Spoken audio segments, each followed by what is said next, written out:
everyone. Thank you for coming today to the 2023 Baton Rouge Blues Festival. I'm Dale Gano. I'm here with the Peterson Brothers, Glenn and Alex. Quick introduction of myself. I was a longtime radio DJ at WWOZ 90.7 FM in New Orleans for 10 years, and now I have a radio program based out in North Florida. So my knowledge of music comes from record collecting, which is something I wanted to talk to these guys about. But love of blues goes way, way back. Born and raised in Gainesville, Florida. Grew up seeing Bo Diddley play at local middle schools and stuff like that, which was pretty wild. But I'm very happy to be here. Thanks to the Baton Rouge Blues Foundation board directors for having me here and for having the Peterson Brothers with us today. Yeah, thank y'all for having us. So how y'all doing? Good. We're doing really good. Just finished our set not too long ago. It was a lot of fun. So I mentioned to you just before the interview, I recognize a couple of tunes that you guys did, Al Green tune and the Dramatics tune, What You See Is What You Get, which is great. But tell us a little bit about how you choose these songs and how you decide to mix in your original material with material that you find inspiration from. Right.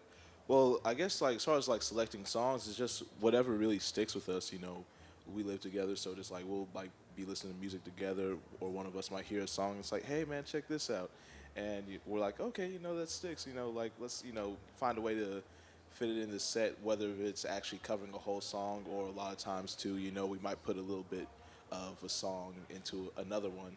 I noticed that. Just to quote different songs and melodies and stuff within other songs. So all right. yeah. So I did some research on you guys, and from what I understand, and I'd love to hear this from you guys, is at an early age you started going through your parents' record collection. That's how you got turned on to this style of music. Can you talk about that a little bit? Basically, our mother and grandmother, on the weekends, they go to a lot of garage sales and stuff like that when that was still a big thing. And it was a random assortment of records that like hip-hop, like literally wasn't really even a collection. It's like they had this like cheap kind of like all-in-one record player that they had got, and then like just a big Walmart tub of records. And there's everything from like DJ scratch records to like I think there was like a lot of stuff we learned about later, just like just like through looking up, just like hard rock and metal records. But it's like by luck of the draw, like somehow we bypassed all of that, and literally one of the records in there was Earth, Wind and Fire, Gratitude, which is a double LP. Two Isley Brothers records is like the later 70s ones. I think it was Go All the Way and The Real Deal. Brothers Johnson, Right on Time, which is produced by Quincy Jones, and like a best of B.B. King.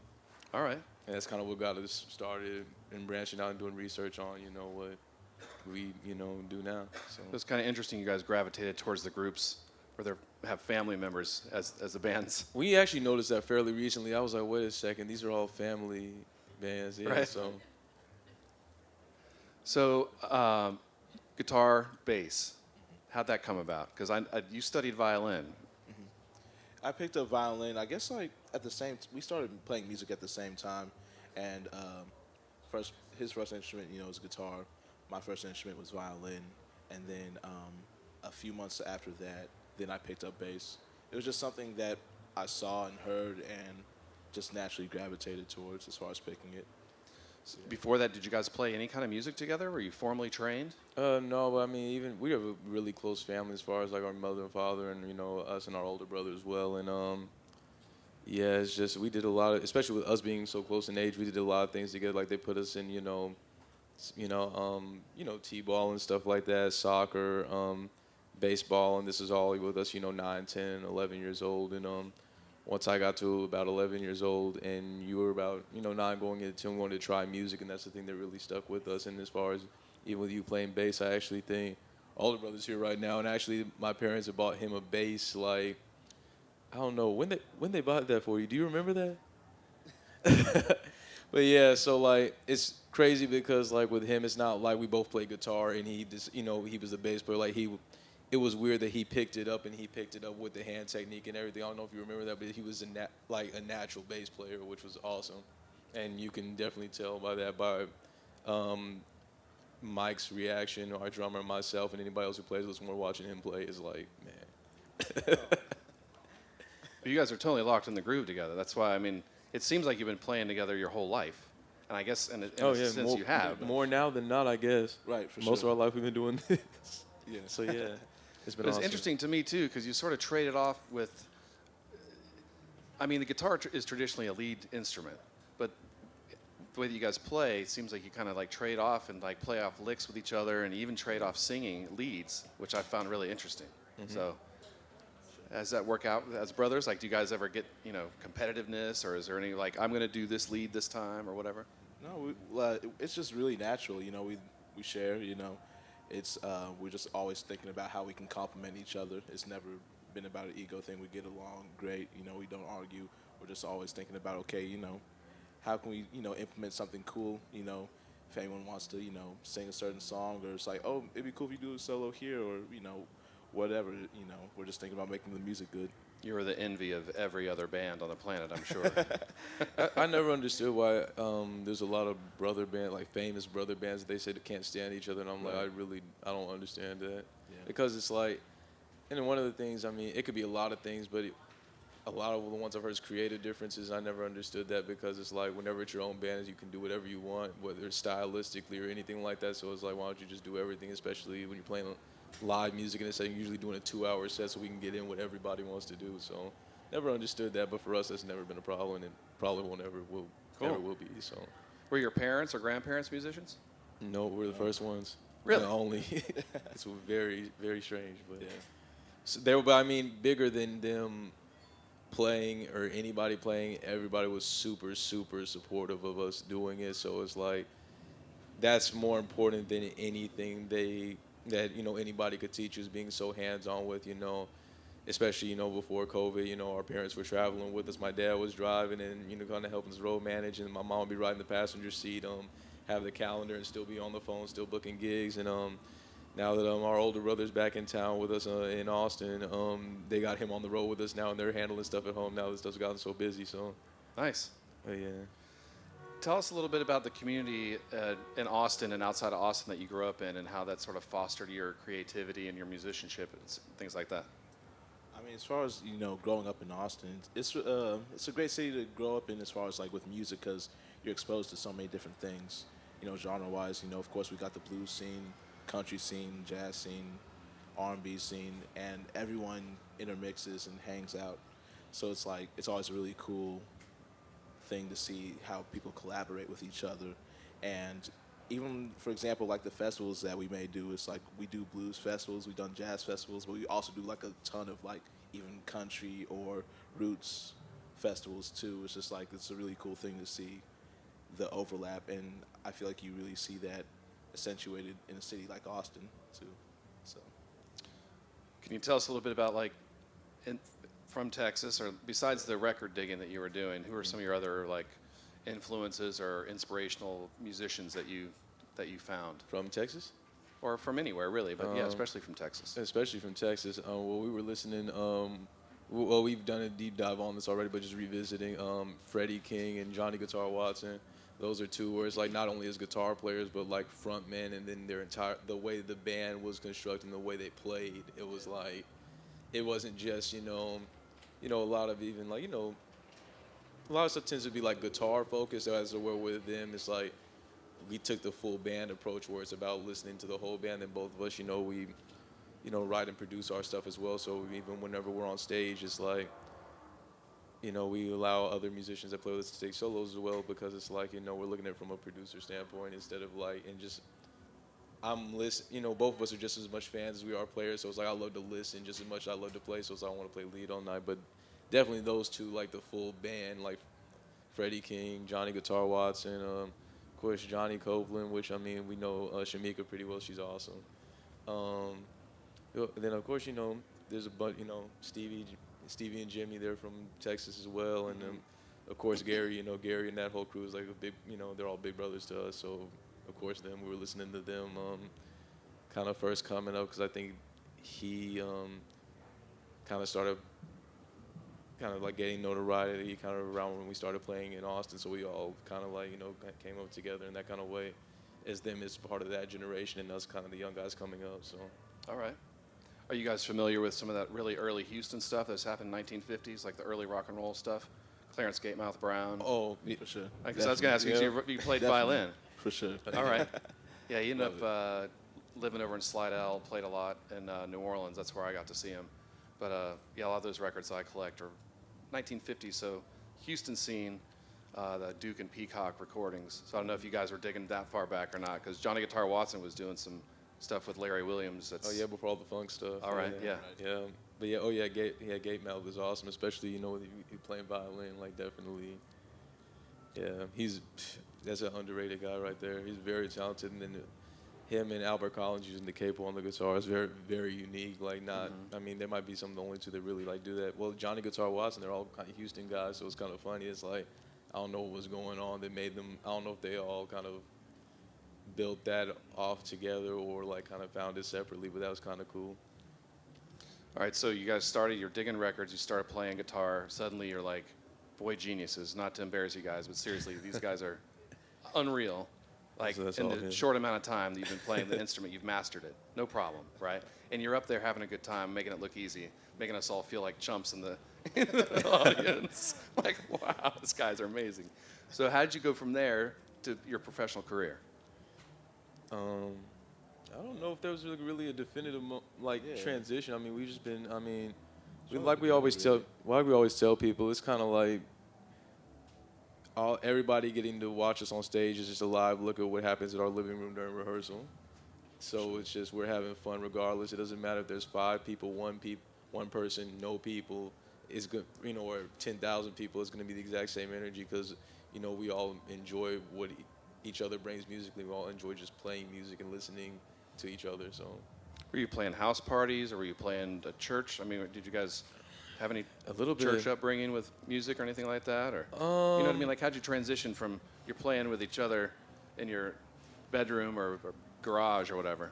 I mean, I think as far as like starting out, I think from the moment we picked up music and, once you're able to really hold tunes, we pretty much went straight into, playing at, any little local place around in the, Central Texas area and just, kept at it. Yeah, which was an interesting thing for us, which we were talking about this with somebody the other day, that we didn't really get like the easy way out as far as, performing early as like young kids. It's like, we would perform at these venues, like our parents would reach out and they were like, well, we had music for 3 hours, so we had to learn 3 hours worth of music and self-taught and play it, and that's kind of where we built this, big repertoire of songs that we know, and just, knowing a lot of the pieces of songs we play, we know the whole song, the whole arrangement, because, we've had to play 3 and 4 hour sets, especially a lot of, little restaurants and especially like dance halls and stuff in Texas. And then a thing for our sets too, we couldn't really repeat sets because nobody would leave. Everybody would hang out for the whole 4 hours. So it was like, all right, we got to have 4 hours worth of stuff ready. So it was just a combination of that. And, of course, we started playing in a little cafe, few little cafes in, Bastrop, which is 30 minutes outside of Austin. I think our first time in Austin was actually with Pine Top Perkins. We sat in on 6th Street. My mom reached out to his manager. This had to be this might have been 09. Yeah, 09 or early 2010. And I remember that was the first time we had like been to a club in Austin and played. And then not too long after that, we How old were you? ooh, you were I mean, I was 10. 10? I was about 10. Of course, our parents were with us. Yeah, We couldn't our be in parents there. were. I wasn't doing professional gigs when I was 10.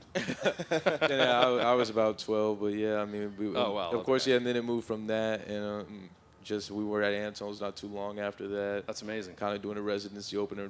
I can't remember if it was Blue Monday or Blue Tuesday, but we would open for like the house guys like Derek O'Brien and all that, And Pine Top would be there. oh yeah, Pine Top would do some Yeah. of them. Yeah, so it Did he was kind just of mentor you guys? This Pine Top Perkins.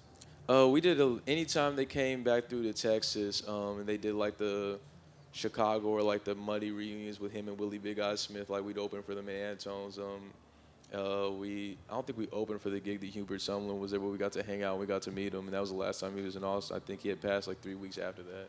Wow. So we got to meet him and connect with him. That was awesome for both of us. But and then another crazy thing too is like we would do the first festival that we did outside of Texas and traveled, outside of home was going to King Biscuit in Arkansas, and they would have like the whole Pine Top Homecoming in Clarksdale, Mississippi. So it's like that would be the Sunday after the festival, and it'd be like Bob Stroger, Willie Big Eye Smith, Michael Burks, and we would just they all kind of we just hang out and just play all hang out and just jam all night. So Wow. yeah.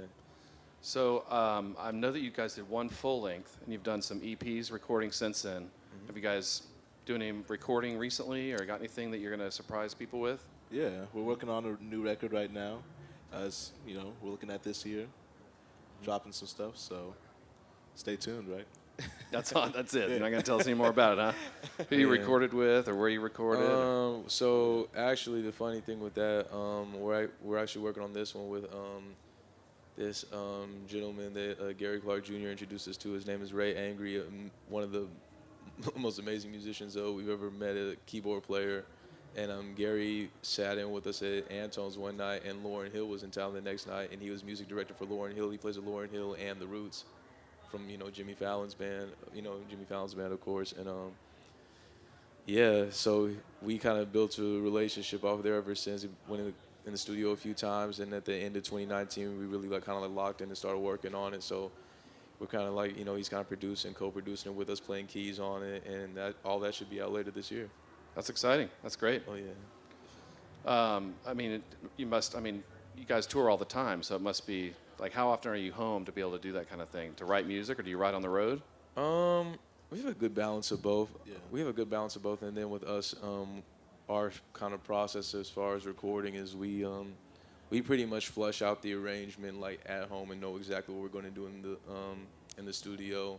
Kind of send a voice memo of the arrangement with just him and I playing to all the guys. And our thing is we like to go in the studio about 2.5, 3 days and knock out 10 or 11 songs, and just know what we're gonna do, rehearse it before we go in and just knock it out. So Wow. yeah. Something that I wanted to ask you guys that struck me watching you play live.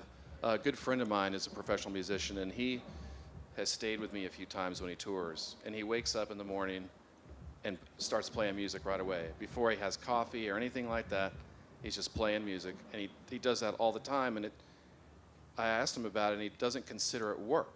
It's just something that it brings him so much joy and happiness, and it's a part of who he is. That's just what he does. He doesn't consider it rehearsing or practicing or anything like that. So when I was watching you guys play, I was wondering if maybe you guys had that kind of talent where it looked to me like there could have been no one out there, or it could have been 10 million people, and you guys are just up there doing what you do because you love it so much and you're just natural at it. Am I kind of guessing right? For Or? sure. Absolutely. That's definitely a great way to describe it. We love what we do, and a big thing too is also we love who we're doing it with. We love who we're doing it for. So whenever you're able to do something you love as a profession, it's like it's almost like you're not really working. You're just up there having fun. So. Yeah. It seems like if you guys, I don't know, if you were so good so early on, as maybe it just came so naturally that you don't really practice. You guys are just, let's just play music together. No, we practice all the time. If you come to our house, it's music. Then of course, he plays tenor sax as well. I play a little bit of drums. We both kind of teaching ourselves keys, from bass and guitar. So it's So this is where we're getting the good stuff, y'all. it's always I'm getting into the interview now. I'm trying to. And it's just even just back to the vinyl thing. It's there's constant music at our place. Okay. If you come over, it's gonna be something going on. So absolutely. There's something that, as a record collector person, for me, a music lover, when I dig and do research, there's something really special about where Texas and Louisiana meet. That area of the country kind of extends into New Orleans, of course, and then up to Memphis and Chicago. But I've met a lot of musicians from Austin and Eastern Texas and Western Louisiana, and there's something about the culture there that crosses so many different boundaries: black, white, mixed race, from the islands all the way from, the Spanish and the other settlers in that area. It's really incredible. And all these people are just playing music all the time. That's why I was asking if maybe your parents were musicians, because there seems to be like a generational thing that happens where many generations of families play music together and record together. And I'm not putting pressure on you guys to have children, but I'm just guessing that it's going to be perpetuating. You know what I mean? I mean, as far as that, if that's, in the plans for either of us, I'm going to do the same thing my parents did and just give them the, just the tools, the means, and just the support to do whatever they want, because that's what they let us do. They were like, as long as it was positive, it doesn't matter if it was sports, academics, music. They were like, if it's positive and you're super serious about it, then, you know, go for it. Why can't you, you know? So where are you guys going next after today? We're back in Austin, like playing a lot. We play a lot locally, you know. Even when we're off the road, we try to play a lot at home. So, but yeah, we just, you know, we love it that much. We always want to be doing something. So. All right. Yeah, because you guys came on my radar for the festival circuit. So I didn't know if you were continuing to do that this summer. Any other tour dates? We have some spot stuff and working on some stuff for some really cool stuff for later this year. So we'll see what that happens with that in a few weeks, and should be announcing it. So. Yeah. Can you guys hear us okay out there? All right. Anything you guys want to add to any of these questions, or any thoughts you want to share with everybody? I mean, if anybody has any questions, hey, whatever everybody wants to know. You guys have any questions out there? Anyone?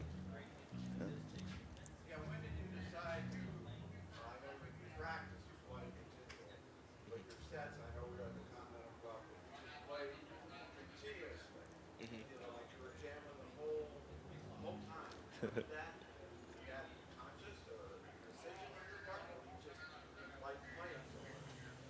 Yeah, as far as us deciding on how long we play and how much we play, it's just, you know, we just want to give like a full cohesive show. I know a lot of times, like, let's say even if you have like a 2 or 2.5 hour block for a set at a venue, you know, a lot of times, you know, like for us, it's like we grew up, you know, having to play super long sets, like with what Glenn was talking about earlier, as far as, you know, not like a lot of younger people, they get the chance to play like short sets and stuff like that. But whenever we had first started and we were, you know, 10 and 12, we would go to a place and it's like, okay, y'all have to have a 3-4 hour set.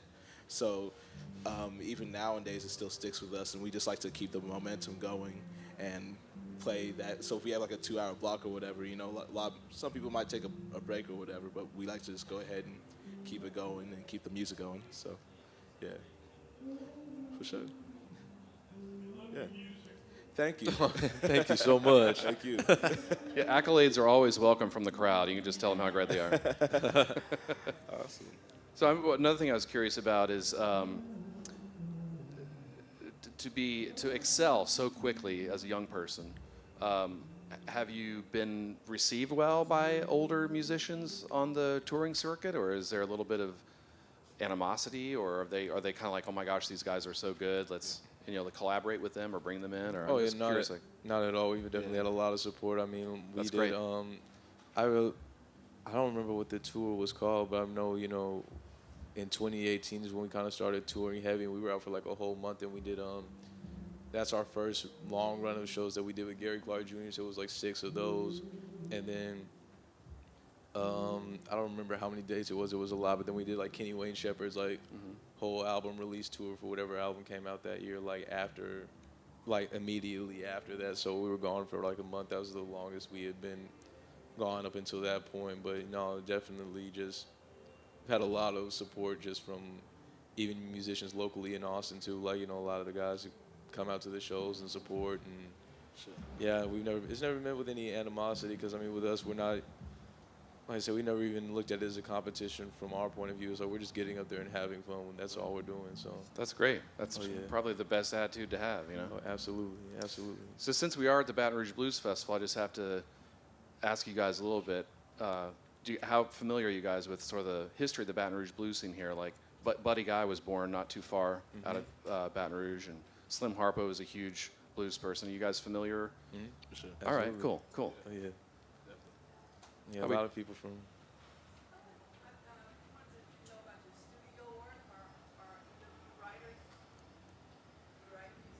Oh, yes, ma'am. We both write music together, and we both produce our projects, and Oh yeah. yeah. Yes, Yeah, ma'am. we definitely a lot of, like, you know, original stuff. We arrange everything, even everything you see live, even just with the covers and how we arrange them. I mean, it's like we kind of, you know, we have a part in all of that, and occasionally we'll do, you know, session work and stuff like that. Like, he played on Gary Clark Jr.'s last record, so he did a song on the end of it, and that album won a Grammy, so he got a little plaque for it and everything. Yeah. So yeah. So that's cool. Thank you. Yeah. I mean, a shout out to him. I mean, he's like I said, him and the entire crew, like that's all of our big brothers. Like anytime they're off the road, they'll, the keyboard player, John, he'll play with us a lot of times, and at some of our gigs, and then just, all the other guys, they'll be out at our gigs and stuff like that. We'll see them around town, we'll hang out. It's really awesome. Austin's a great community like that. So. Great. Well, thanks again, you guys. It was a great set, and thanks for coming to Baton Rouge. Pleasure to meet you guys and talk to you for a little bit. Oh, absolutely. Thank y'all for having us. Yeah.